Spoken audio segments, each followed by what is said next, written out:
What's up? Hey, you just made Yeah, it in. yeah. I'm feeling good. Hello, everyone. Hey, Thank you guys for y'all. being here with us today. Are you still grooming yourself? Yeah, man. I'm sorry, y'all. You're a high maintenance dude. Yeah, man. Hey, man. It is what it is. I got to I'm be too right, man. So, how are I'm you? too old to care now, man. Those days are behind me.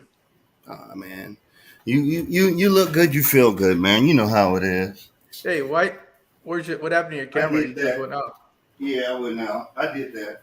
All right. Well, while Warrior finished getting prettied up for the camera, I guess I just want to thank you guys for being here with us today. We're in here for another episode. We're already in episode number 4. So thank you for taking time out of your day to be here with us. All Sorry. that time and it didn't improve anything. How does that Hey, happen? man. Bro, you got on that haterade 17 now. It's the third time I done told you now. Now the third time's affirmation, and it ain't that I'm ugly. It said haterade 17. You know there ain't It's enough like, filters out there to make it look better. "Man, we don't need filters. We're 80s kids, bro. What is wrong with you? A filter? There was a word for that. There was a word for that in the 80s. You used to get beat up. But I I think digress. I think it was better when you had it off camera. Yeah, whatever, man. But in all seriousness, how are you, man? How you been? I've been good, staying busy. Just my work schedule is so crazy, and right now between trying to do my work schedule and trying to make sure my fish room doesn't crash with this Yeah, man. temperatures, I've been real busy. Yeah, But it's it is what it is. It's just the consequences of living where I live and having to deal with that. yeah. Um, I'm in the point now where I think I might have to move some tanks into the house just because it is getting way too hot. It's been hot. It's been hotter earlier this year than it was last year. Last Mm-hmm. year we did start getting these temperatures towards the end of July, some of August, but this year Right. since June, we've been hammered. Right now, I just went just out of curiosity went into the fish room and looked, and it's sitting at 95 degrees inside the garage. Tanks are running about Yeah. 90 degrees. Texas Uh, is in a into the heat fish room wave and looked, and also. it's sitting at 95 degrees inside the garage. Oh, somebody's got the volume up. Is Nope, that my you? bad. Yeah, I always do that, man. I always do that. Uh, I was checking what time I wanted to. I was gonna look at the weather here because I want to be like, hey, it's hot in Houston too. Yeah, I know. Hold on, let me see what the weather says. Um, 34 degrees Celsius. So that's 100. Oh wow. Ooh, dude, it's hot. I think that's 101. Yeah. Yeah, we're right now. It's Damn. not even noon yet here. It's 11 o'clock, and it's outside. It's already 103. We're probably gonna get hit. We're probably easily gonna hit 112 Mm. today. So Hey, it's 90. Right now we're at 95. all right. Well, let So me yeah. go real quick and say hi to some of the people that are here with us All today. right. Who we got? Uh, it looks like, of course, we got Jesse here with us today. Thank you, What's Jesse, for up? being here. We have Zen Ginger. Zen Ginger's in the house. Texas is in a heat wave. Let's see. Who else do we have? Looks like we have Skipper Aquatics, Yo. Raphael, Joshua's here, Linda Marte. Uh, Oh. Wait, that name sounds familiar. Why is that? Oh, es mi amor. ¿Cómo estás, Ah, cariño? Mi Lydia esposa, Marte. Lydia. Yeah. No, Yeah, they got like 4 names. You know how it yeah, works. But yeah. yeah. Let me get up on it. Yeah, that's my personals. You know. And then we got Don't you Cush in remember Dave Chappelle? here. We have Cush in here. We have Raoul's Aquatics. Uh, and that's it for right now. I mean, That's we what's still up. have them rolling in. Well, So, well, let's get into it. What do we got for the all right. people today, man? Let's bring out some of what we're going to be talking. We have some business we need to wrap up from our last stream that we Yeah. kind of left off with because we kind of started talking about this subject but never really got to it. So Right. And that was, of course, what's your purpose of YouTube? Why are Right. we why are we why are we doing this? Why do we do this? What's the purpose of it? And what we've kind of agreed on is there's really three main reasons why most people that are go on this platform are for these three general reasons: revenue, entertainment, and informative. Um, that's those are if you could group everybody into categories, those would probably be the top three categories why most people, go ahead and decide to start up a YouTube channel. Well, Right. first, well, I guess in reality is you started up because in order to be able to watch content, you have to have a YouTube channel. So I don't know where that would fall in. I guess that would be more of the as entertainment for yourself, or well, it's not the revenue when you first start off. But Well, let's talk about YouTube. okay, let's talk Came about it. out in what, 2005? When YouTube came out, it was to watch videos that people posted. They had a chat feature on the OG YouTube. You could chat. They were trying to do like Facebook. It was like the Vine, kind of like what, I don't know, whatever the kids are using today with the video. What, the TikTok thing? YouTube was more similar to TikTok when it came out. You Okay. know what I'm saying? Then people started going viral, X, Y, and Z. And then normal cats realized that, hey, this is sustainable. There's some money in it. And the social part of social media, boom, you're done. You can pick whatever cat. Dude, you can watch anything. If people are doing it and there's a genre to generalize it in or categorize it in, you can see it on YouTube. And I think that's a great thing. Like once it became like, hey, this is doable. I can quit my job and get in front of the camera and make money. Like I'm not even mad at them. Like some of the younger kids, they're millionaires. They're getting the bag early at like 21, 22. They're having more money than people that retire at 65 have when they're 65 before they're 25, Yeah. basically. Yeah, I So, remember when I first stumbled on YouTube. I wasn't an early adopter. I was kind of late into mm-hmm, messing around with YouTube, but I remember most of the stuff that when I initially started watching was more like the fail stuff. People getting hurt right. or It's those. entertainment. Those Yeah, are great. it was mostly entertainment. It wasn't until I think it was me trying to fix a dryer that we had, and I Mm-hmm, just I was looking actually on the internet. I had typed in the model of the dryer that I had, and mm-hmm, it popped up videos for it. And I said, well, why am I going to read this stuff if I can actually see somebody demonstrate how to fix it? And, right, and what it ended up being was just the band that drives the mortar with the big drum inside the dryer had snapped, and I needed to replace that. And that was when I realized that YouTube was also a way to learn how to do things, right, and that's when I started taking YouTube a lot more serious. Uh, it started out with me trying to do DIY stuff around the house because I didn't want to pay for somebody to come in and repair it. mm-hmm, And then I started, out of curiosity, because one of the other things that I really like to do is cook. So I started, kind of typing in how to slow cook ribs outside in the barbecue or something like that.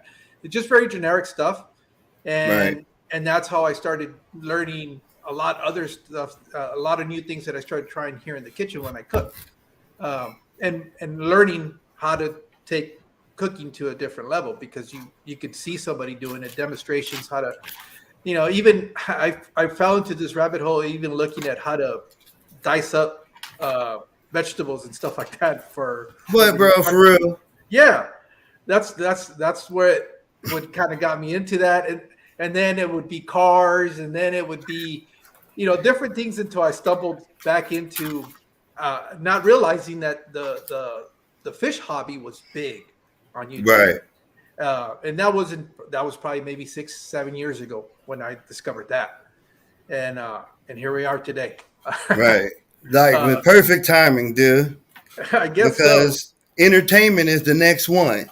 You know, that's the second reason why people start YouTubing, more specifically fish Well, tubing. before we You leave the know, revenue, how do you yeah, consider what how do you make revenue on YouTube? That would be my question. ad revenue, Okay, so like it's just your ad. monetization. Like everybody, you get the subs, you get monetized, you get the watch hours, you meet the requirements, and you get compensated. The more you produce, the more you get compensated. I mean, it's a pretty simple model, you know. And of course, there's the algorithm, but I don't want to foreshadow too much. Yeah. Well, but you see, I thought like for you, the revenue part would have been because you do have a business. You have an online business. Right, Isn't this a way for right. you to promote your business? Yeah, yeah. It's a commercial, and that's what a lot of people do. They sell stuff on Okay. YouTube. You know, they promote their businesses on YouTube. You know, like there's a lot of people who like YouTube is money. You know, it's just like anything else. It's capitalism. You So know, it doesn't necessarily have to rely then on necessarily on ad revenue or any of the other sources that YouTube provide. You could actually right? create your own revenue by putting out stuff that advertises what you Yeah, do. I mean, everybody got merch these days, and I think Well, that's cool. even besides the merch, and I'm thinking like in You our know, hobby. Well, okay. Why did I get into YouTube? Part of it was because I wanted the interaction. But in the long run, the long game for me is because I'm not going to be working on my entire life. I'm hoping to retire by 65, like everybody else. And the hobby, I still want it to be a hobby, but I still need something to do. And obviously, by that time, I'm hopefully starting to breed a lot more. So I'm going to need to have a place to send my stuff, my fish or whatever it is that I'm producing, whether it's fish or plants or whatever. And I'm thinking, down the road, if I can start creating an audience now, if once when I get to that point where I want to start selling stuff, then I have a base of a platform that I can put my stuff out on. That's kind right? of that's kind of the long vision of doing this YouTube thing for me. So that I guess in a way, in the future it would be revenue. Right now, it's just mostly just sharing. I guess entertainment. But with that, what did you have to say about entertainment? The same thing. Like the older you get, the less you can remember. I suffer from CRS pretty bad. You know what I'm saying? In context, of course. And I like it. I like to do it as a catalog of my projects, and it's a time capsule. And I have been, in periods of like reflectiveness, right? Yeah, Because it's like it's the internet, and the way I felt this many years ago might not necessarily reflect how I feel today. Tú sabes, pero yeah. porque, mira, cosas cambian, situaciones de gentes cambian también, ¿verdad? Okay. La vida es así. Y estabas pensando una vez si, si yo tengo a dejar los videos más viejos en YouTube, en vivo, o si, porque yo cambiaste, si es mejor si yo cambiarlo, si yo apagarlo, tú sabes, porque Okay. no me quiere gente saber eso, porque quizás estabas vergonzoso o algo así, ¿entiendes? Yeah, but okay. You know? So what you're telling me is that uh, you've had questions or doubts of whether you should go back and delete some of your old content because you don't nowadays you don't feel like O that's simplemente cerrarlo, tú sabes. yeah. But I think that's what's kind of cool about this is that you can see everybody's progression. growth. Uh, yeah, That's it. everybody. That's why I left it up. Yeah, And and that's that's a crazy. It's important, bro. yeah, Because like I've had like it's entertainment. Yeah, it is. But for me personally, I'm just sharing. And then like entertainment. And we're gonna get into that. Um let's put a pin in it, you know, because what I'm about to say goes into the next one. And for the sake of everything, I think that we should just tie it in the way we wrote it because this is a big one, and you know we both feel good about it. We have good views about it, so that's why we wrote it up like this. Informative, right? okay, So that's the other category or purpose that me and you picked that we feel that most people can relate to in general, right? yeah, and that's kind of the So purpose of our right, our and stream that's the whole anyways. purpose, exactly, bro. Showing love and sharing. So informative. Like, that's one of the reasons because people do use YouTube for information. And you alluded to it earlier when you said you realized that YouTube could be used as a tool, as a Yeah, resource of visual and audible information that you can control. See, you can press pause on a video, you can rewind it when you're in there trying to find, I don't know, the oil plug on a car you ain't never changed the oil on yet, but you're doing it on concrete at somebody's house, because you're trying to help them. So, like, you can YouTube it and say, where is this thing? And or that's an example, So, me being a fish head, you being a fish head,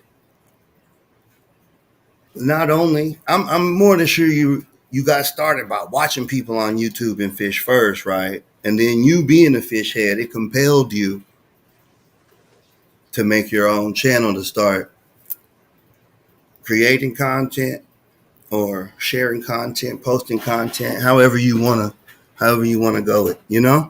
yeah, So I mean those three, I think that kind of slides into the next one, bro. I'm ready. Yeah.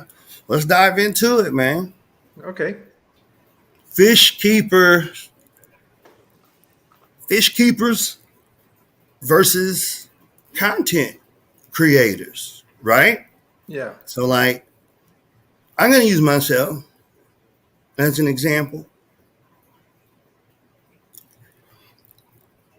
I'm a fish keeper, you know? That's just it. I'm a fish keeper. Point blank, period. I share videos, and I say this all the time. I know you guys get tired of hearing it, but I share videos when I feel like I have something noteworthy or relevant to share. And it took me a long time to get comfortable enough to do it, you know? And it's amazing how this conversation is taking form because it's paralleling so many topics that we are going to dive into today. And that's one of them, you know.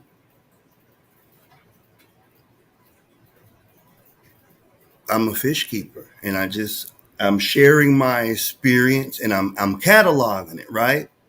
Because even though I don't have those tanks anymore, it's basically like me sharing family memories, life memories, like the photo album, right? You come over, we make carnitas, we drink some beer, we listen to music, and then I want to show off. I'm going to show you the album, right? okay, And we're going to look at it, and I'm going to reminisce. You go down memory lane. It's all sentimental, right? That's my YouTube channel. And so those memories are there, but it's cataloged and it's centered around the fish tank, whatever I'm talking about at that time. But I can give you a chronological, you know, reliving of where I was at my life at that time just from looking at tanks, just from looking at videos on my channel. You see Okay. what I'm saying? Okay. But let me ask you this then. What you So got? isn't that also content creation? I don't know. Is it? I mean, because I see, I've asked myself that. What is my channel? Is it fish Yeah. keeping, or is it a content creation? And I think at the end of the day, you can't have one without the other. Huh. That's You think that's so? I think so, because what we're doing is, even though I am keeping fish, Mm-hmm. and you know, by me posting it on this platform, Yeah. well, that's created content, because that's what it is. That's what you have on there. Um, it almost I'm Hey, always it goes going back to back. the other question, dude.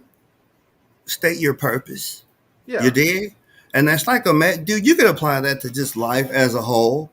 You yeah, know, what's your purpose? You know, and like diving into that, it's kind of like, whoa, it ain't that serious. It's just fish tanks, bro. yeah. But is it? I It mean, like, is. At the end of the well, day, what that's you, what it is. the people behind the fish tanks, do they matter or not? The I want people to ask you behind the that. fish. Yeah, the people behind the camera, the people behind the fish tanks, the Yes, of manipulators, if course. you will, the aquarists. I think they do matter. I think they do Okay. matter, because you got to understand, doing this, putting yourself in front of a camera, is Mm-hmm. a very vulnerable position for people, because Mm-hmm. you're really putting yourself out there. Right. Uh, and it takes a lot of courage to be able to get in front of a camera and put your thoughts out on video. I mean, that's Right. it, because you at that point, you see, for that is the difference between writing stuff, because when you write, you can remain anonymous. You can post something that is written, and nobody will necessarily know who No, wrote it, it's you. unless you put on there who wrote it. When you create a video, there's no hiding from it, because it's you in front of that camera. Yeah. The Um, internet forever. yeah, that's the other thing Forever. too. It's non-forgiving. Just Um, forever. it's, anything that gets shared out there, it's gonna be for the ether. I mean, it's just It's for the L. You said it, bro. Eat. so, Oh my God. but so, if is the question is there a What is a difference? content creator? I think we're all content creators. I think See, every single. pero I think the question is intention, right? Because like I'm just a fish keeper. I just told you why. You know, it is Yeah, a but catalog, and I'm just I sharing it.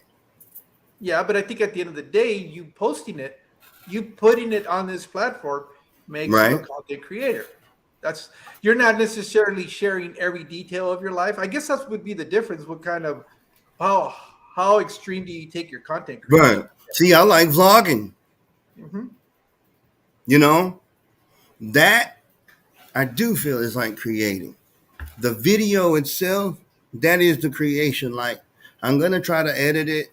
I'm gonna try to put some good music in there. I'm working with what I got, so I want it to be an experience. You dig? That part right there, that is to me what I think is content creating. But that's my definition. You dig? Yeah, And then like I'm saying, I'm a fish keeper. That's unscripted. That is raw and uncut. You know, but it's like I'm gonna catch what I catch in the video that I want to share with the feet with the folks. You know what I'm saying? And then when I sit down and I put it on the software and I get ready to edit it and I'm feeling the vibe and okay, I'm gonna delete this. I'm gonna put this here. I'm gonna throw this music. Okay, I'm digging this. You know, and I have rudimentary knowledge of this stuff at best, but I mean it ain't rocket science. And I make it work for me. You know, it's just like Cichlid Aquarius says, you know, it is. It's a documentation. And guess what? I am influenced. I've told you, I've shared with you some of my influences, you know, and how they have impacted me, and I try to reflect it a little bit. I got an artistic side, and that's Yeah. cool. You see, but it's like Jorge, honestamente, I feel like we're just so polarized in everything that it's almost damn near inevitable that we would be, you know, Yeah, polarized I in agree. hobbies as I well. I agree in that aspect, and unfortunately, that's just the state of the nation. It's just Yeah.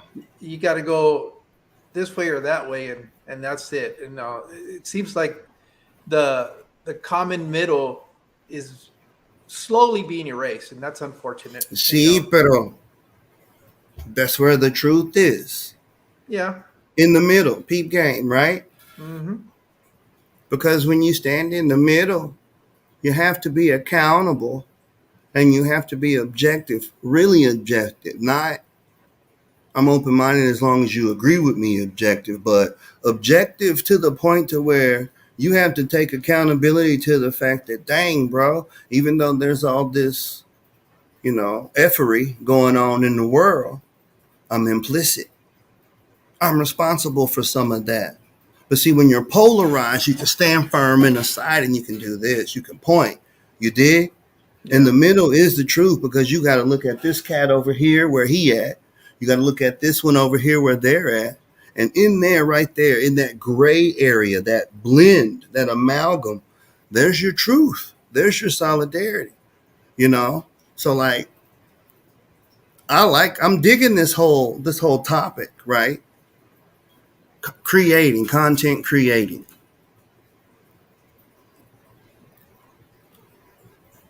People see what they see, Yeah. you So know? And with people always find what they told to look for. with It's that, how you present it. let me ask you this then. At the end of the day, does it really matter?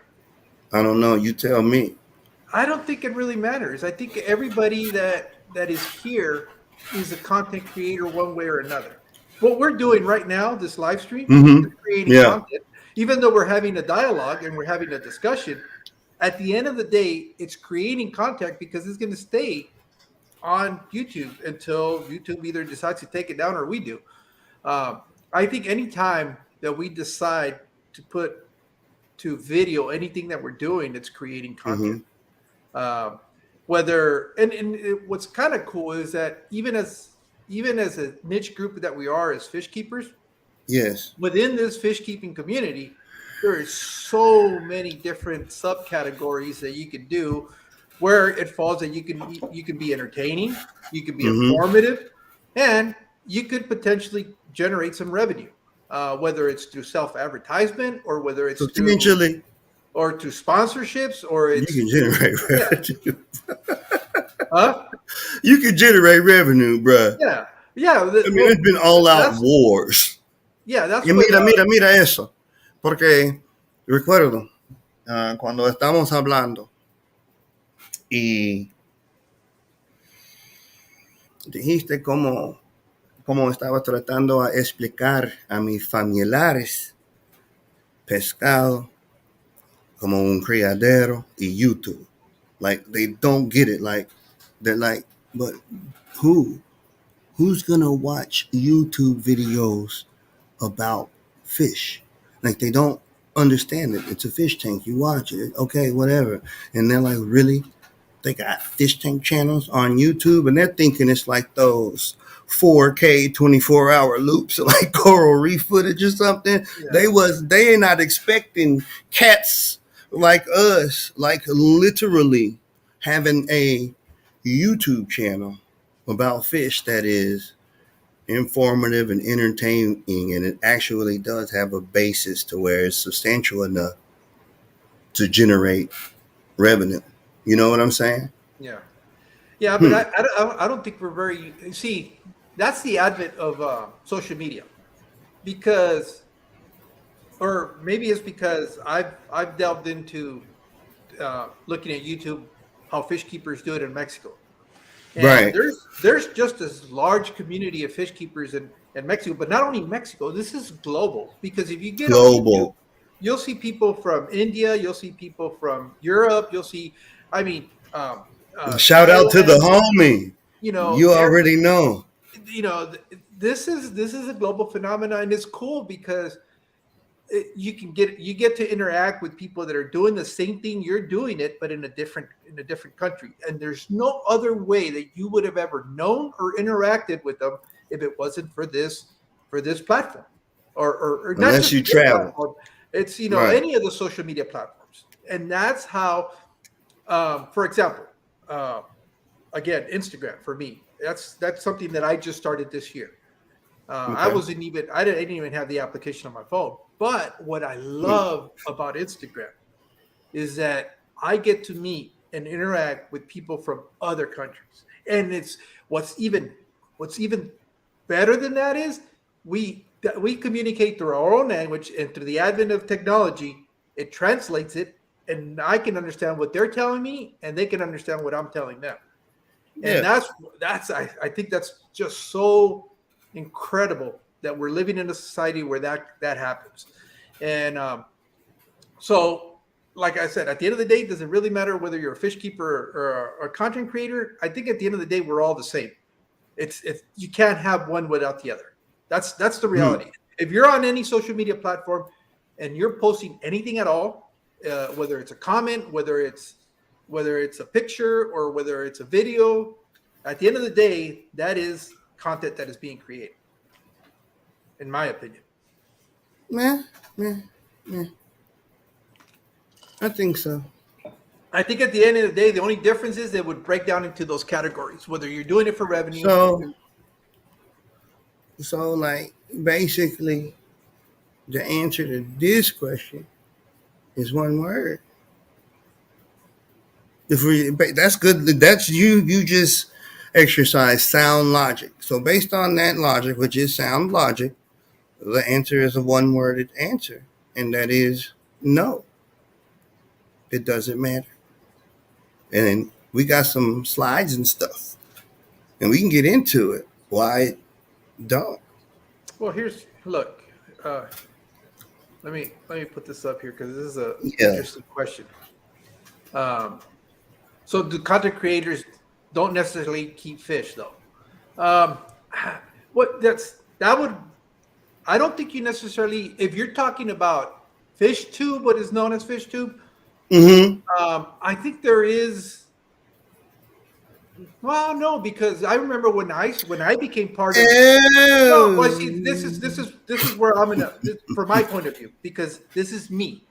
When I first Mm-hmm. came back into the fish hobby, I didn't have fish at first. Right. I used to I had a channel. I didn't post anything. I would watch live streams, and Mm-hmm. fishing business was one of the live streams I would watch.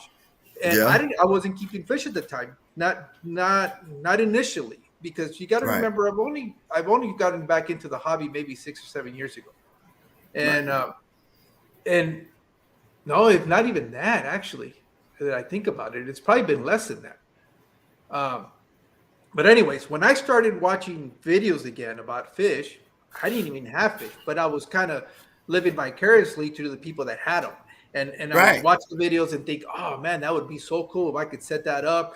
And that's what started me in back slowly back into the hobby. I was learning about it because I had forgotten everything there was to know from when I was keeping fish Right. when I was younger. And the Right. game was changed. The game had evolved because now you're dealing. No, and I'm serious because when I I already started out, know. it was just a very simple under gravel filter, some gravel, and some fake plants. I come Right. back, and now you're dealing with what kind of substrates do you have nutrient substrates, you have inert substrates, you have uh, deep substrates, you have canister filters, you have hang on the back, you have spine. I mean, it was just a world of information out there, and I'm going, whoa, this has really come a long ways from when I first started.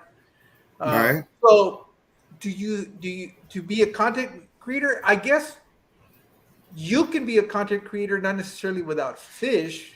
I think your interactions and live streams and your comments, um, to a certain degree, could be considered content creation. It's not. I think there's levels of content creation. Maybe. See, Would I you was agree? gonna say something right there, bro. Like Go that ahead. was crazy. No, like you're in my brain. Pause. So like the content creators don't keep fish though, and then you go say levels like that, and that's where I was about to say it. It is so just devil's advocate, you know, fish keeper, meaning your strong suit is that. Me, I am a fish keeper. I will expound on that with this statement. With YouTube or without YouTube, I'm still going to do the stuff that I do in the hobby. I'm still going to push the card. I'm still going to do my projects. I'm still going to do everything. YouTube, the camera, the views, the trends, etc., does not influence or drive what I do in the hobby.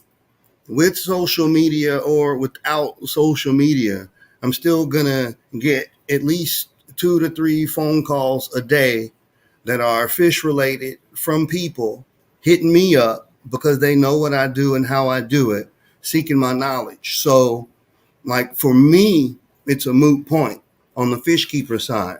Hmm. On the creator side, that's what makes my heart beat. It's beating now. See, when it comes to keeping aquariums and plants and being a nerd, I'm backstroking, baby. That's nothing. But getting behind the camera and learning jump cuts and editing tricks and all this terminology and stuff, see, that right there is the invigorating new thing to me, you know? And the cherry on top is the ability to share that creation of something that I love to do, which is the tanks and the plants on a platform for other people to see, you know? So that's where it's at with that one, with the whole thing. Fish keeper on that one end, and then content creator right here. And that's how I see it. So like I can say, like, your logic is sound. I'm gonna keep saying it. It was sound logic, bro. It doesn't matter. No, Yeah. it don't. I think really what what it boils down to is what level, because we all start somewhere. I mean, but with that, I guess. Right. That's what I'm saying. You can see people who it was reversing me, right? Or you even. Like they're good with social media and stuff, and then they got a fish tank for whatever odd reason, and they grew in the hobby through their social media presence. You did? And that's cool too, you know? It's just I think that the water get muddy when people's experience doesn't get taken into consideration based on the context, you know? And we've alluded to this before, you know, YouTube views and subs don't necessarily denote one or vice versa the other, you know? So that's another moot point, you know? So I But I guess what think you it's something worth mentioning. so at the end of the day, Mm-hmm. you need to learn how to use YouTube to your benefit. Is that what you're saying? Mm-hmm. No, not necessarily. I think it's the first one. Just understand your purpose and your intentions, Okay. you know? I think that is the social part in social media. And I think that's the part that, I mean, it's our responsibility. We're doing it now, we're doing it here. Boom. We didn't plan this, bro. That was dope, though. It's all about the community. That's on you, Jorge. You take that one. Okay. So I guess because we've been going, I know we've had these discussions, and we've talked about it, but not just you and I. I've had discussions with other people too. And one of the, I guess one of the things that kind of is interesting is uh, we are a community. I don't care how you look at it, uh, especially us that keep fish and we follow a lot of the fish channels and all that stuff. Regardless of what you're putting out there, we're all part of the same group. Because at the end of the day, the one common thread that runs through all of us is fish. Right. That is, that is at the end of the day, that's exactly what it is. So the question would be then, what makes one channel better than others? I think that really boils down to the person watching the stream or the video. That's really what it, because it's all objective. Uh, Right. we're all, and that goes down to basic human who we are as humans. We're all very different. We're all very particular, and we don't all necessarily like the same things. And that's what makes us so interesting because we can, for example, you and I, Right. we do have some things in common, but there's a lot of things that we don't necessarily agree on, and that's all right. That's what makes us unique. That's what makes us very different. Uh, so what makes one channel better than another? I don't know. I You say really the don't know. people? I would say it's just the people watching. I'm going to Or say so, right? as you were alluding to, I think it's really Yeah. true. Everybody talking about the algorithm. The Mhm. people equal the algorithm. It's that simple. Yeah. What are the people? The people are the data. We're the data. Like the whole model is based off of keeping you clicking and scrolling, like in the most rudimentary form. Like that's what it's for. So like it is us, and that's why. And I don't think it's right. I don't think it's wrong. I just think it is, and that's cool. It's okay. You know. Yeah. What do you think? Well, like I said, I think what's because I know one of the comments that has been kind of thrown around is uh, people that only just do like live streams and stuff like that, and they don't Mm-hmm. necessarily put out content on the video, and why Okay. does sometimes do they have a bigger following? Well, I think Hmm. this goes back into, even though we're all part of a community, Yeah. there's different types of entertainment that we like to enjoy within the community. Okay. And as for example, our stream, we try to stay on the side of trying to be informative. That doesn't mean it can't be entertaining, Right. and that doesn't mean well, at this point there's no revenue. Yeah, I I ain't mean tripping on that. that's and especially what we say sometimes is not gonna generate some of that, but that's We okay. beat them We're broke not the internet, boy. that's not that's not why we're here. That No. was the one thing we agreed on when we started this, that was never going to be our goal.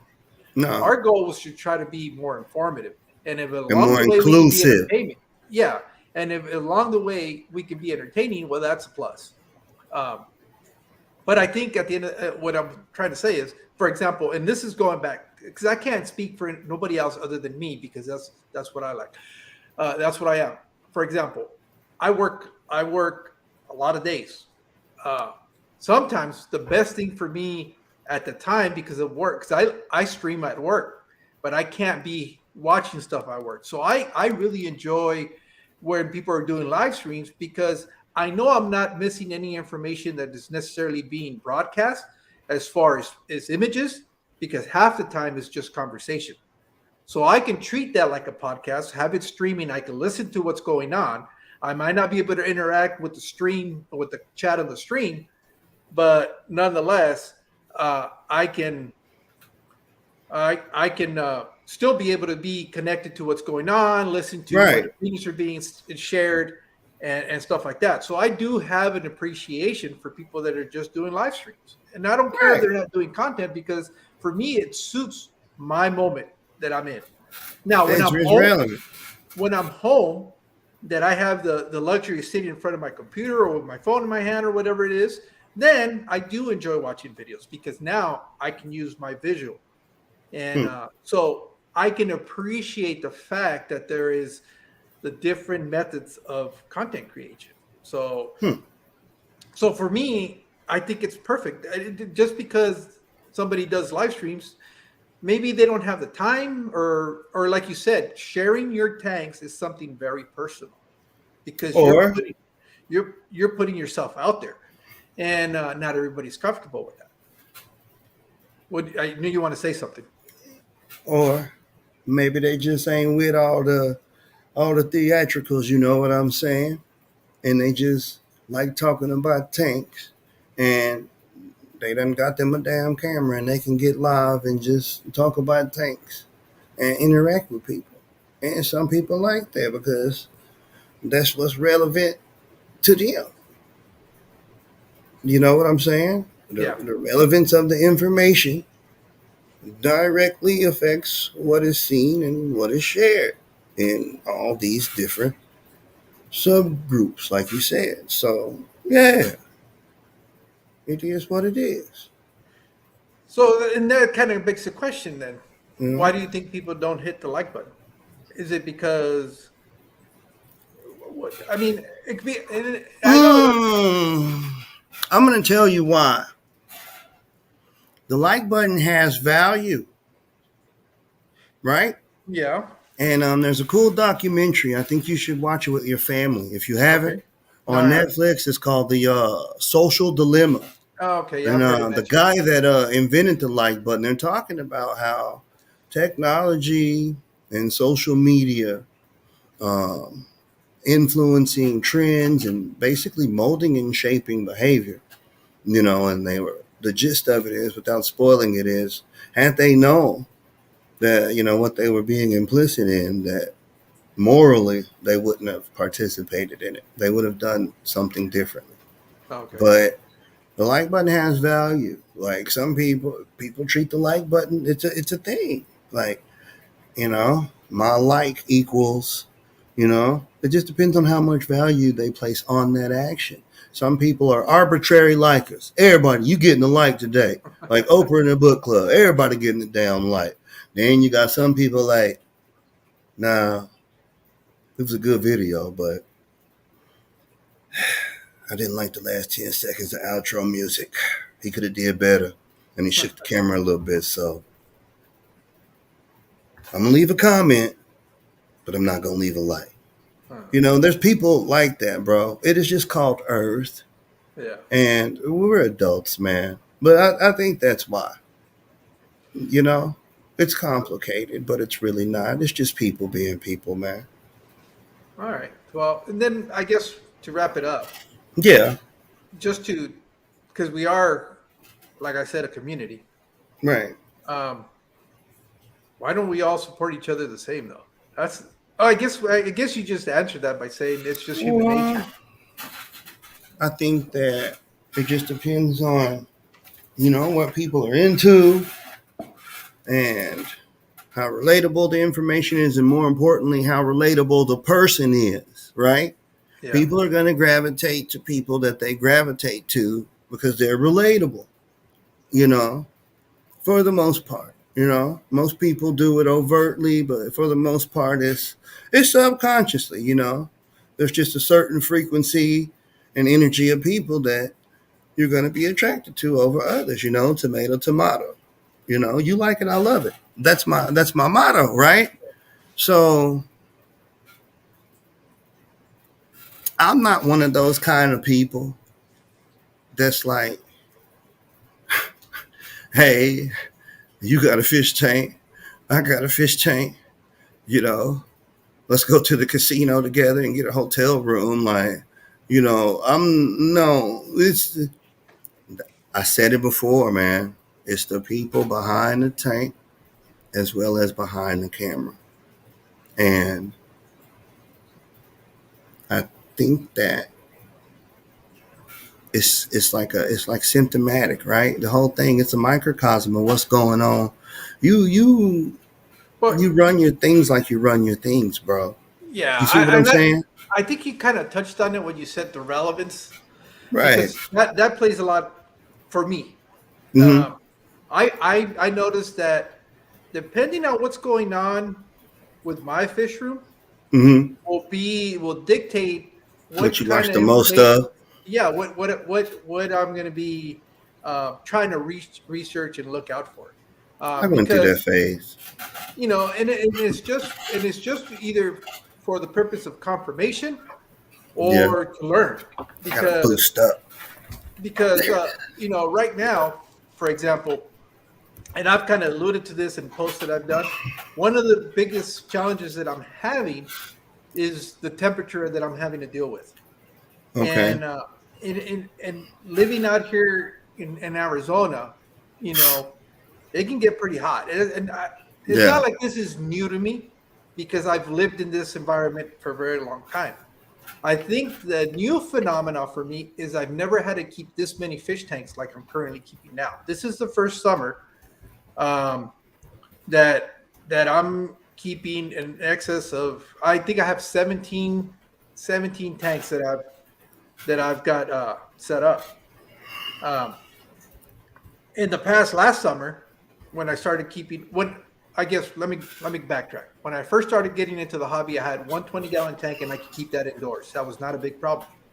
Once you keep them indoors, your temperatures are a lot more manageable. You don't have a lot of swings in temperatures, and it's pretty easy to keep your tanks pretty consistent.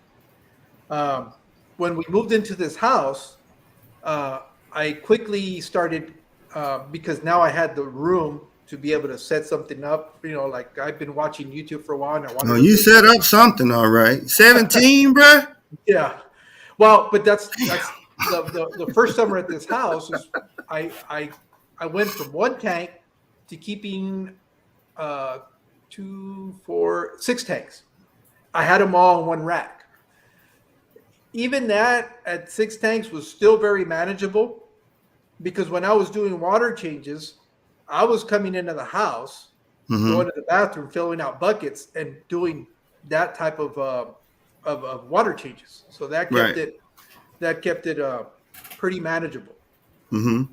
Uh, so since we're on this topic, let's might as well get into the topic. Get in it. Yeah. And but now that I've got 17 tanks, I mean, I could technically still do that, but I'm not going to be able to do anything else. Again, I work really weird hours and I work a lot. So I don't Mm-hmm. have the luxury of necessarily setting up a scheduled day to do water changes and all that. So I kind of get Right. them in where I can get them in. And the quickest way for me to do it now is because I have so many tanks, I've kind of set up a semi-automatic uh, water change system. And when I mean semi, it's very semi. It's not even. I have a line that I can run to siphon water out, put it in a sink, kind of like a Python, and then I have a line set up for a tab that I can just run straight water into the tanks. Well, what I've learned this summer, because I'm running the water from the outside in the fish room, the temperatures are a lot higher. Uh, I've actually had to go out and get one of these to be able to keep track of my temperatures in the fish room. Oh, okay. And I was curious because I wanted to see what the tap water was coming out inside the garage versus inside the house. And there's easily about a 10-degree difference. And what I'm thinking is because the pipes that are running in the house tend to cool off a little bit more because they're under the concrete. I have Right. AC running in the house, and I guess they managed to cool off a little bit more. But the stuff that I'm picking up right up from the garage that's going It's into in the these tanks, walls. it's basically just out in the sun because it's in Oh, the yeah. ground, but it's Uh-huh. the sun's bearing down on it, nothing cooling it off. So I'm finding the situation now where I'm having to deal with new issues that I hadn't had to deal with in the past before. Okay. And What you and got? well, Yeah, you I told don't me know. you was going through something. You wanna tell the people. Yeah, and I don't. I think it's a combination of all the factors. I think it's a combination of temperature. I think it's a combination of. I think it's a combination of. I think the real factor is temperature because I think Tim. that's going to be the one issue with it. I've got a little outbreak of Popeye in one of my fish tanks, and that's the Mhm. 75-gallon where I have my blue acaras. Um, I and I've had that discussion with you, and you've Yeah. alluded that there's a couple of factors that could be triggering that outbreak. Right. Obviously, the temperature is not helping because it's allowing bacteria to grow a lot quicker. The other issue is that that I run deep substrates in my tanks, Yep.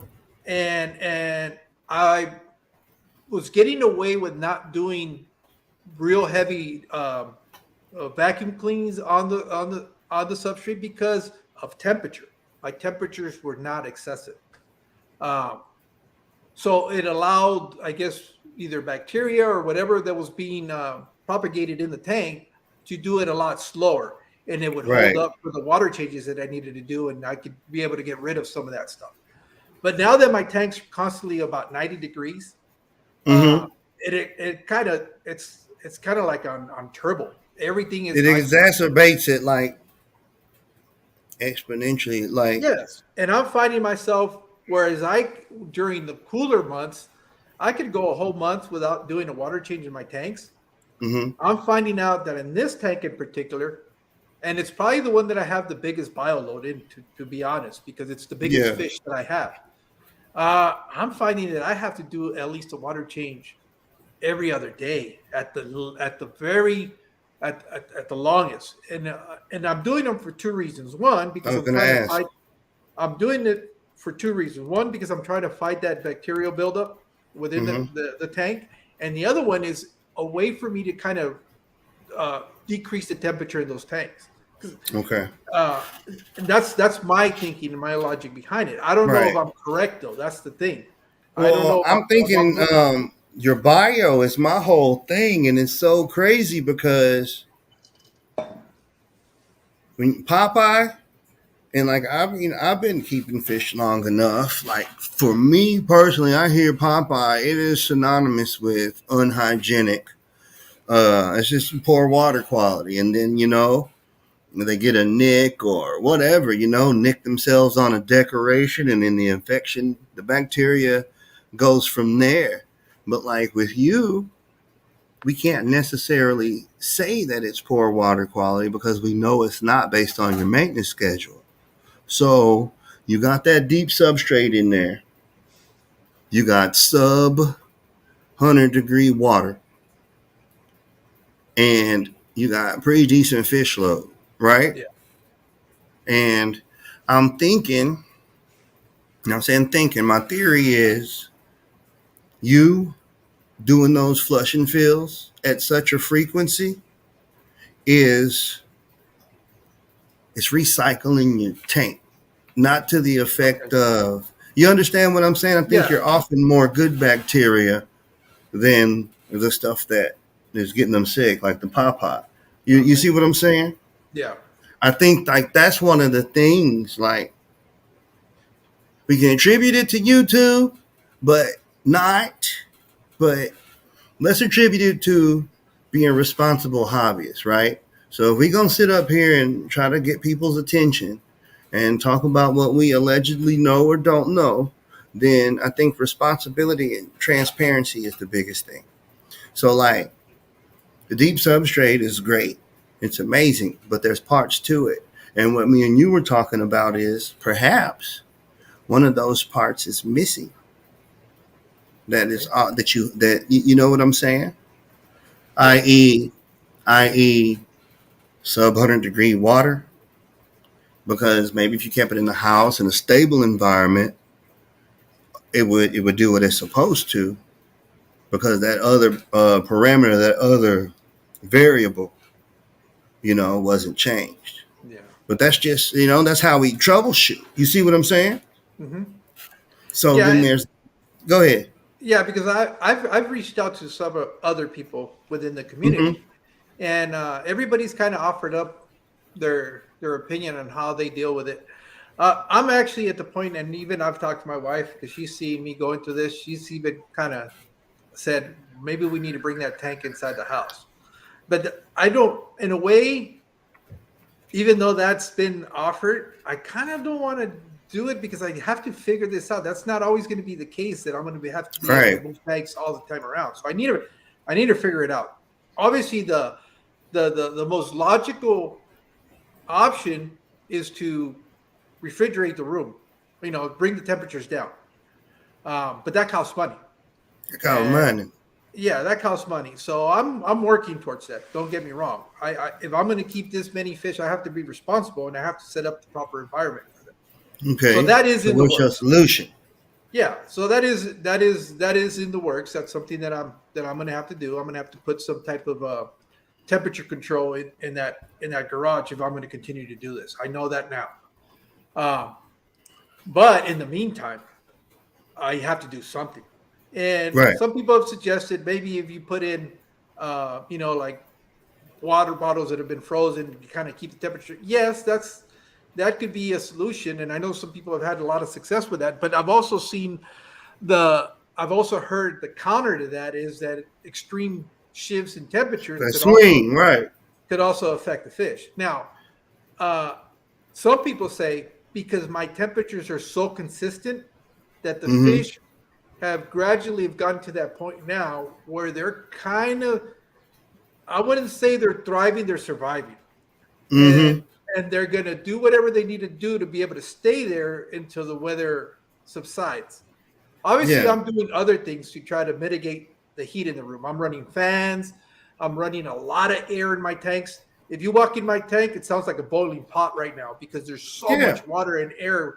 And I think that's why I haven't lost any fish, is because I am doing the bare minimum to keep them alive. To be No, able to survive. I think you're doing everything you can do, because what I was going to say, you're short of buying a chiller. You could think about buying a chiller, right? Yeah, but I got too many And tanks. mainlining, exactly. That's what I was going to say. Making like a manifold and running all your tanks through that chiller, you know? But because like the cold water thing, that's not sustainable.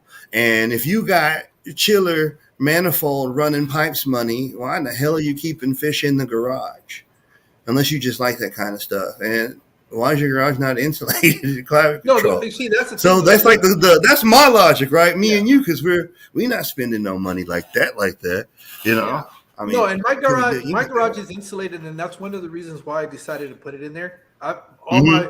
I don't have any beams exposed, and they all have insulation within the walls. Even the roof is insulated, and it's got How would heavy you run the insulation. AC in there? That's what I was alluding to. That's what I need to do. But the problem is AC costs money to get it installed. Exactly. So I'm Run a looking. portable. I got 2 portable ACs out there, Okay, and it has to get hell hot for okay, me but to turn them on. here's the problem now, though. With portables, you got to find a way to port them out because they're going to produce heat. Right. The exhaust. And Exactly. so that's not that could be I guess a temporary solution, but I'm trying to find a permanent solution for that. And that's obviously what I'm That's why gonna. it's not feasible. Yeah, It's not sustainable. what I'm gonna have to do is eventually run what I don't know, they're called mini split units. They're little air conditioning package units Mm-hmm.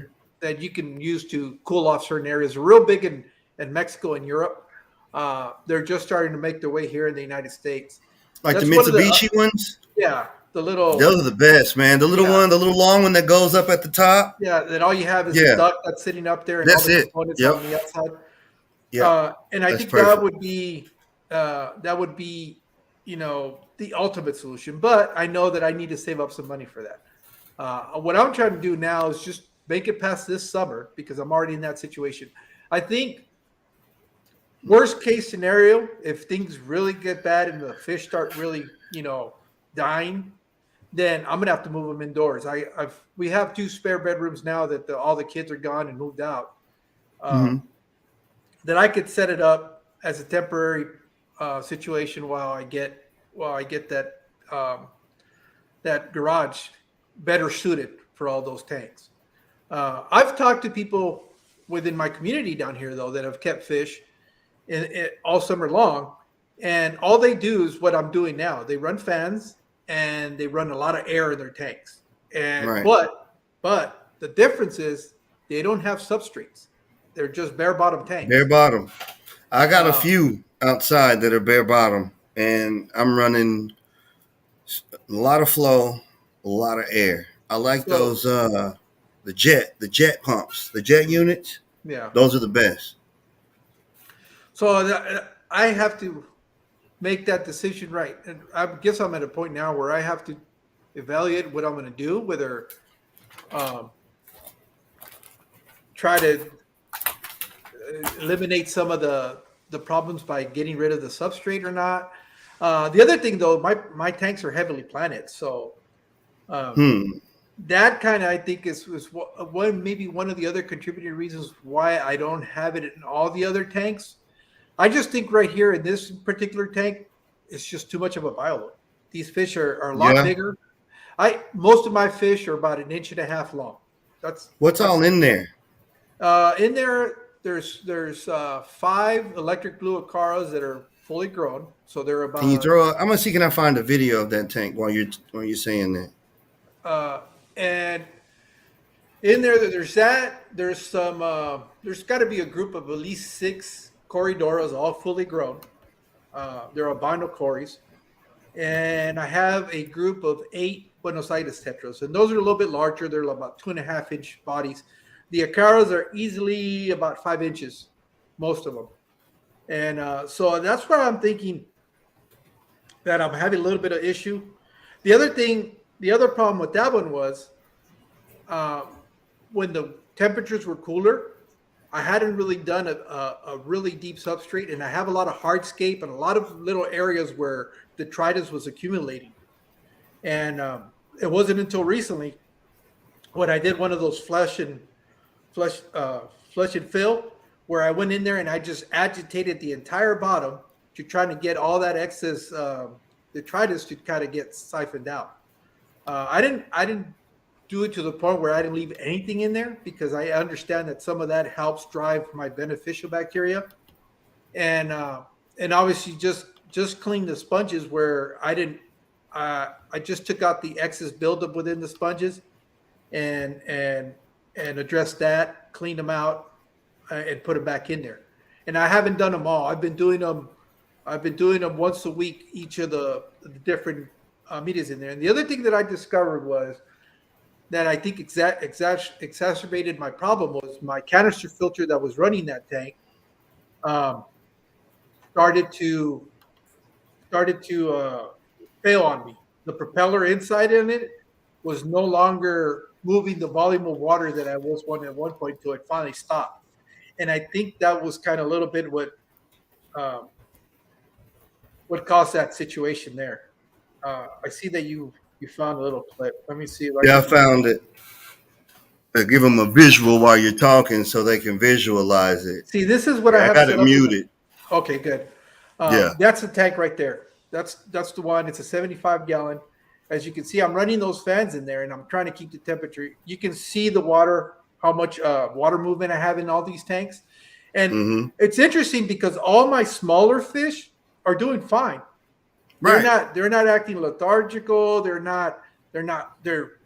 appetite is as good as ever. And it's the smaller tanks that are really I find perplexing because you would think because these tanks are running a lot hotter. One because they're higher up, and two Right. because the water volume is less. They're doing fine. You can see my fish how active they are. Uh, Right. the lower tanks are running a couple of degrees cooler, but the only tank that I'm having issue with is that right Yeah. there, the one we're looking at. And I don't Okay. know if it's because the fish are a lot larger and the bioload is heavier. Oh boy, I can see a bloom in it, bro. And so that was after that big water change. That was already The starting to address. change. No, this is medicated. Okay. That's why it looks like that because I dropped a bunch of medicine in there to try to, and that's what I'm talking about, trying to address that issue Yeah. right there in Oh particular. man. And what's interesting though is it hasn't happened to all of them. I finished. I got it cleared on him, and his partner, the one that's next to him, is the one that has it now. So I'm at a place now where I don't understand what the hell's going on because I was able to cure him, but now the other one has it, and I'm wondering that once if I get it cleared out of the female, are the other ones going to get it? But that's kind of the situation that I'm kind of running that I'm running in the room right now, and Huh. I've opted the female now that has the Popeye because the male that I show in that video, he's cured now. He doesn't have it, and I've got him in a 10-gallon tank right now because I was Okay. thinking of moving him inside the house. Uh, the female also I have her in a fish pen tank, and I'm medicating that a little bit heavier because it hasn't subsided as quick as it did with the male. So I've also read that there could be some other internal issues that could be aggravating um, that situation. So I'm kind of taking preventative measures now. I'm treating for any internal parasites as much as external. Right. Um, but I think all of this is really because of the high temperatures. Uh, Right. I, so And that's you know, I was gonna say, like, we don't know the right or the wrong. We're just, you know what I'm saying? We're just exploring ideas and experiences for data keeping purposes only. You know? yeah. That's the hobby.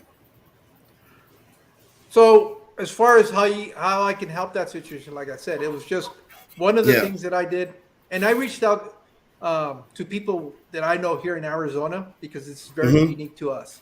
I know you've dealt with this situation Yeah. on the I'm other dealing end, with it now. Yeah. on the other end of doing with Yeah, extreme both. Right. extreme cold. I Yes, I I have. Oh my God. I don't have that problem because the coldest it ever gets out here is maybe the 40s, Oh, that's and at that, perfect right there, boy. so all I need to do is run a little space heater in there, and I'm fine. I don't. You put a heater in the actual tank and you fine. Yeah, so that's manageable. Right now, Yeah. like it's just having to deal with this part of it that I've never had to deal with before. Right. And oh shoot, let me get him back in here. I just kicked out Steve by accident by trying to get rid of something. Hopefully he'll jump back on. Let me give me a second. Oh, sorry to do that.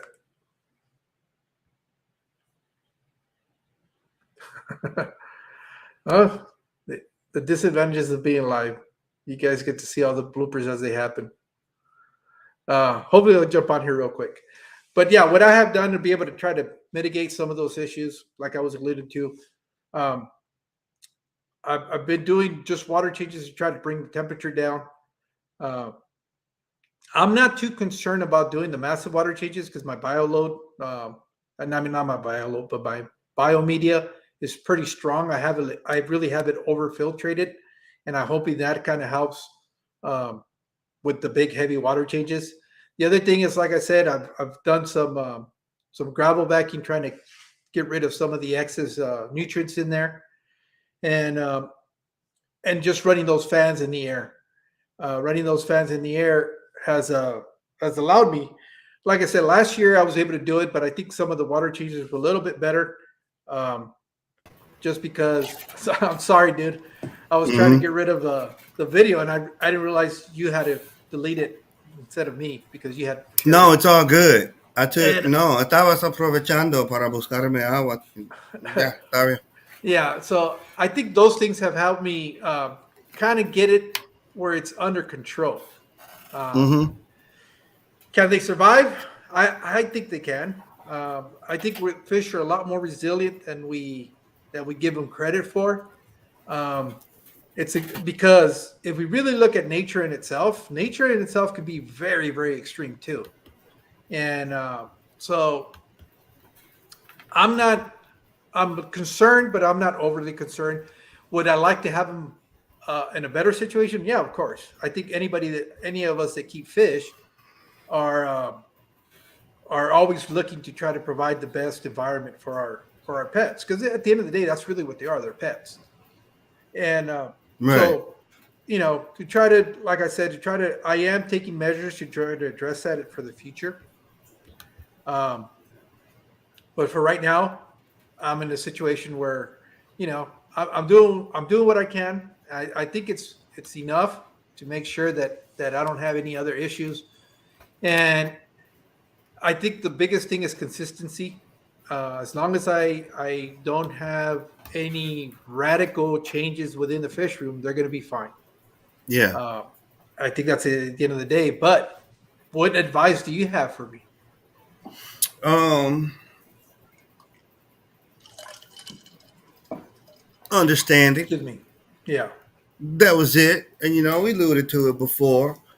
Understanding what you got, yeah, that's a big part of your success as well. Oftentimes people try to make stuff do what it's not built to do. You know what I'm saying?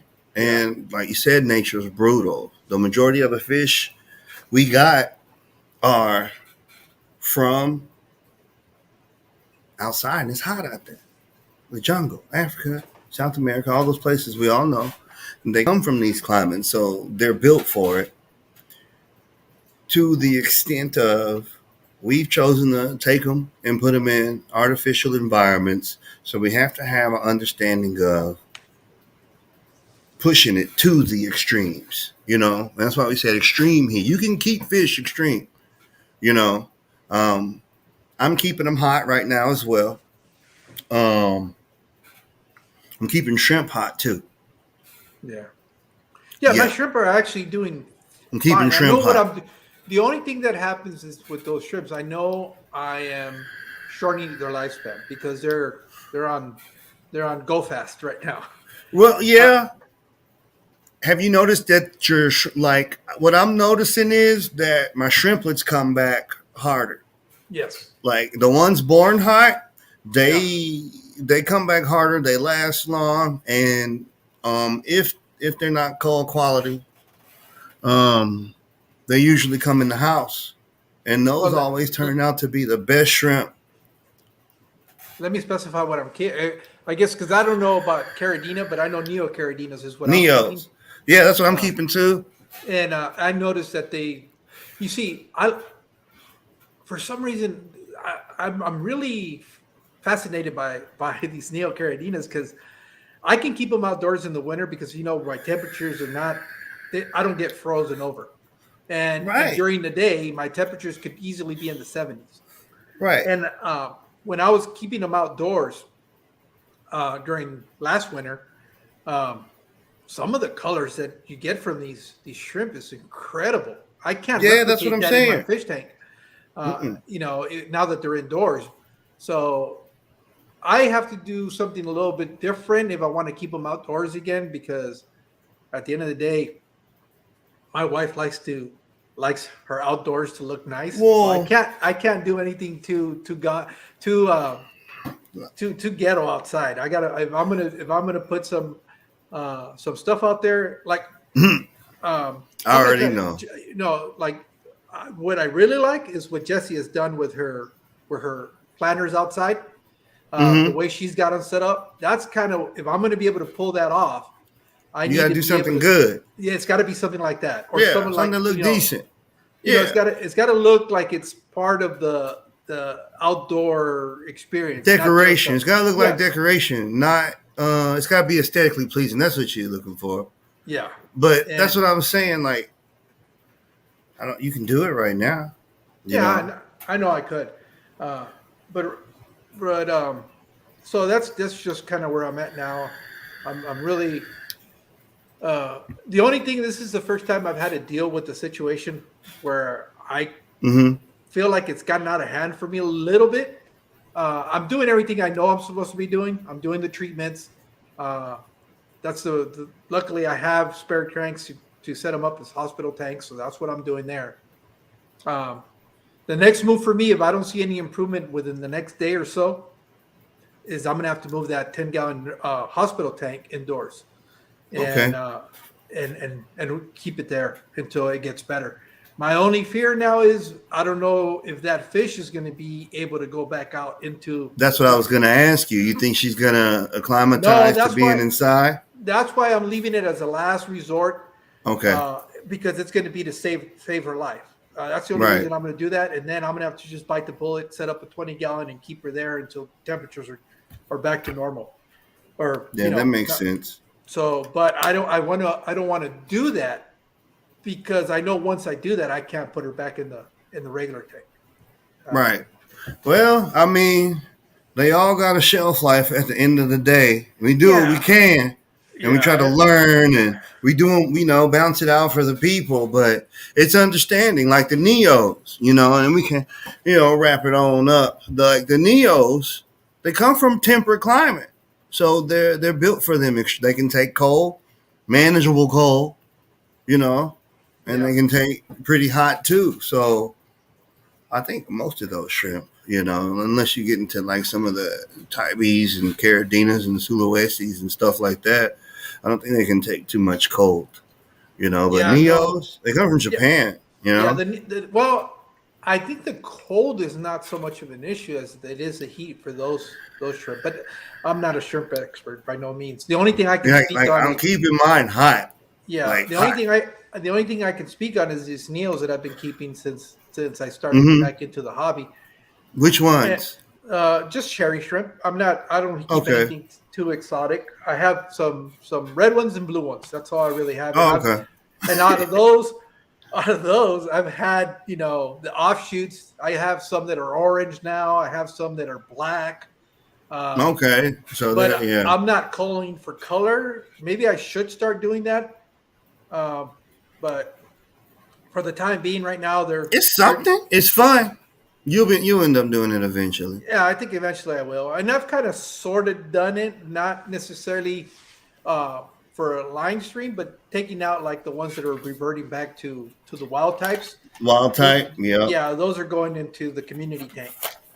And if they make it, they make it. And if they're supplemental food, they're supplemental food. That's the way I'm looking at it there.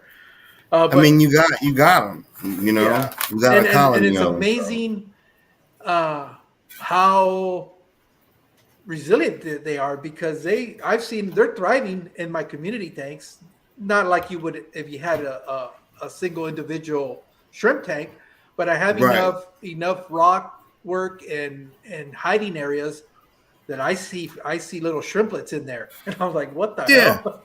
Hey, and that's what I was gonna say. Like that's when you get the balance.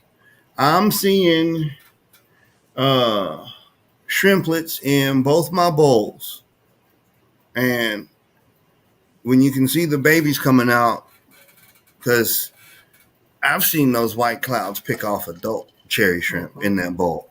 You know, Yeah. so the testament that there's babies in there, it's a nice little reward. But hey, I want to cruise the comments real quick. We didn't shout nobody out in the comments. You did earlier. Who else has pulled up? Well, we know we had Fishy Biz. I see Kazzy Yeah, Cat, yeah. Laura Cichlid Victoria's in here. Cichlid Aquarist. Yeah, Um, Raphael, yeah, Joshua is in here. Kush. Poseidon, We have yeah, Kush. Kush up in here. You said Cichlid Aquarius too. Jay Yep. Watts in here. Who else up in here? Is Oh, Jeffrey Watts said preach? I must have been preaching. yeah. uh, And that goes to the interesting part of it. right, When Drew was asking, do you need to have content? And right. speaking Pull that. Let me Jeffrey, see if I can find that comment. speaking of Jeffrey, it's you would because I know, and I'm sorry, Jeffrey, but it's But amazing. no, It, yeah, Jeff. We finna talk about you, Jeff. I love it's you, man. I love the Man, fact that he doesn't have any videos up, but he's got quite a bit of number of subscribers. That is so awesome, and that's why I was alluding to the fact that you can be a content creator because he's always posting on lives and not just But he's ours. a fish keeper. Yes. See, and he is a fish keeper.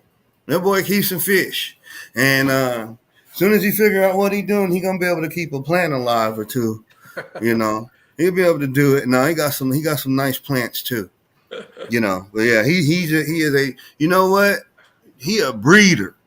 That boy there, I don't know what he be doing, but I told him I don't know if he be putting a little half a Viagra pill in the water in the bucket outside, and taking a little medicine dropper and dropping it in all his tanks. Because I told him I was like, bro, somebody could give you the last unicorn, and you clone a piece of its hair, make a boy one, and have more baby unicorns. Like that boy could bring back the dodo bird. There ain't nothing that dude can't breed. Like, and he'll be like, yeah, I think I did it right. And he'll tell me what it is, and it'll be some weird kind of killifish, a good one, you know, like an annual. And I'm like, really, bro? Bro, you bred that, bro? Yeah, man, I don't know. But yeah, fish keepers versus content, That makes sense. Yeah, but then again, I go to the fact that just his post on here, that is content because it's Yeah, on YouTube. yeah, It might not be a video, it might not be a picture, but his thoughts, his interaction, that is yeah. creative content to a degree. You know it is. I know that's getting nitty picky. That's me really trying to push the envelope on that. But I love the fact that he has so many subscribers and he doesn't have any videos.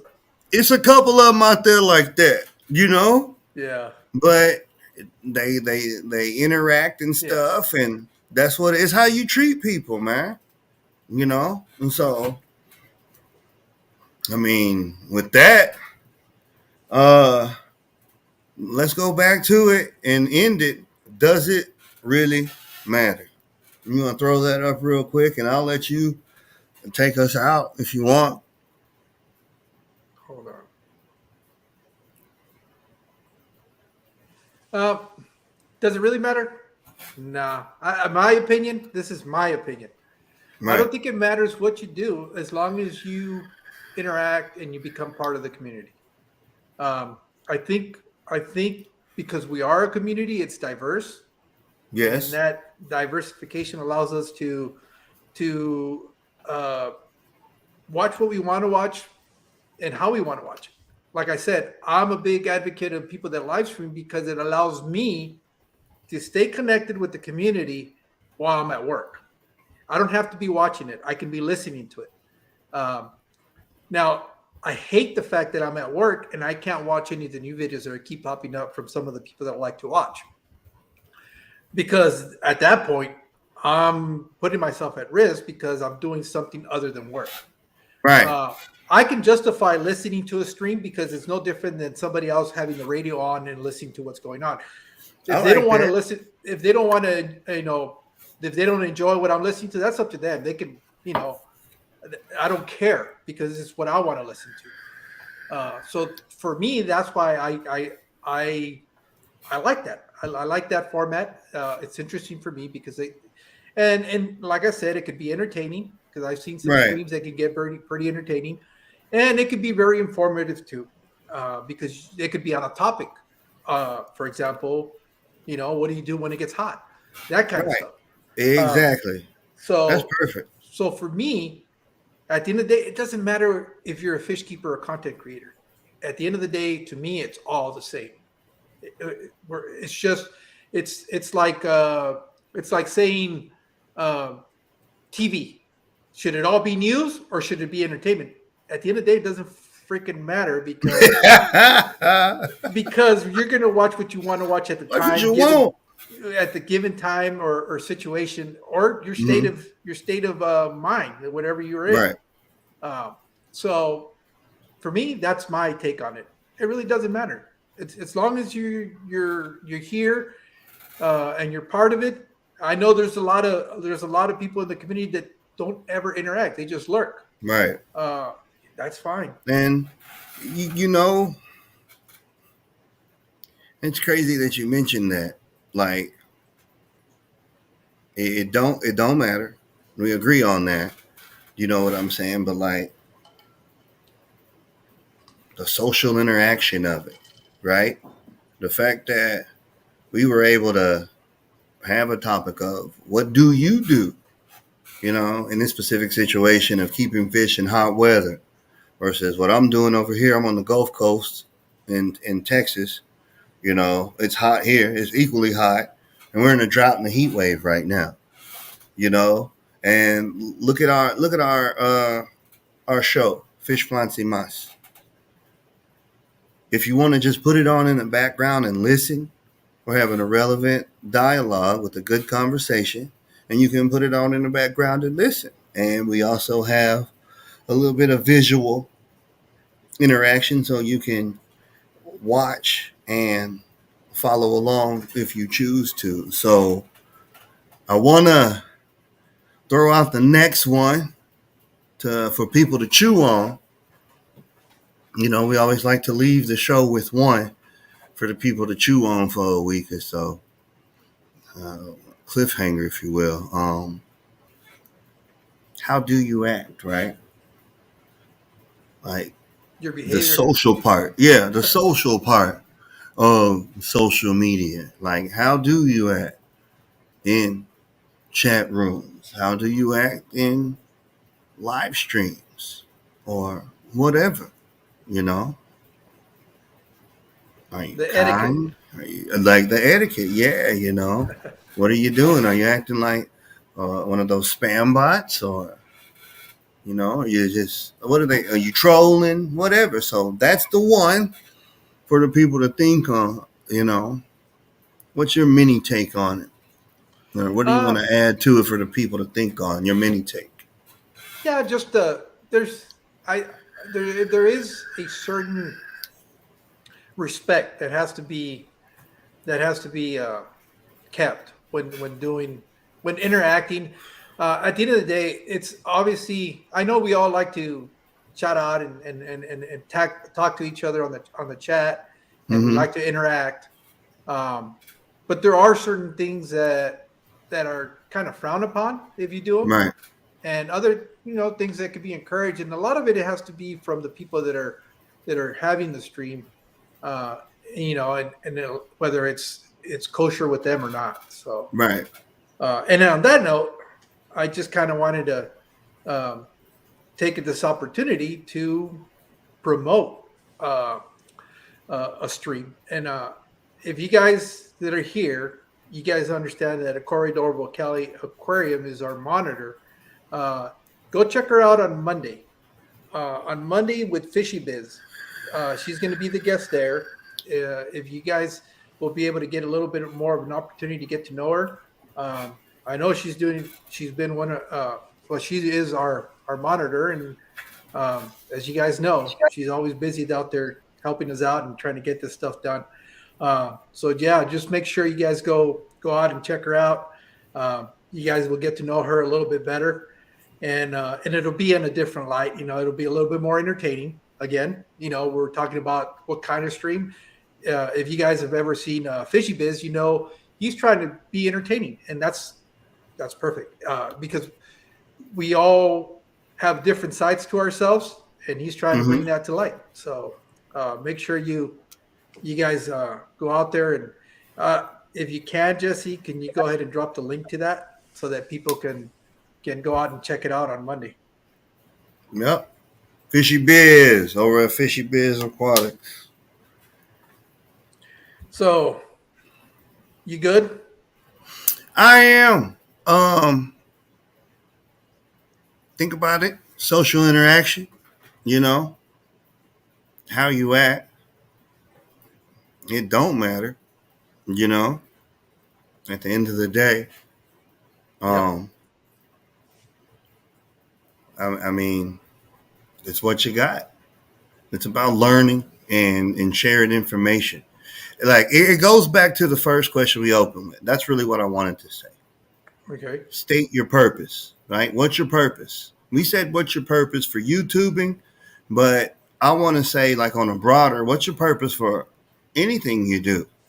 And then like my the way I think, right? And I'm done.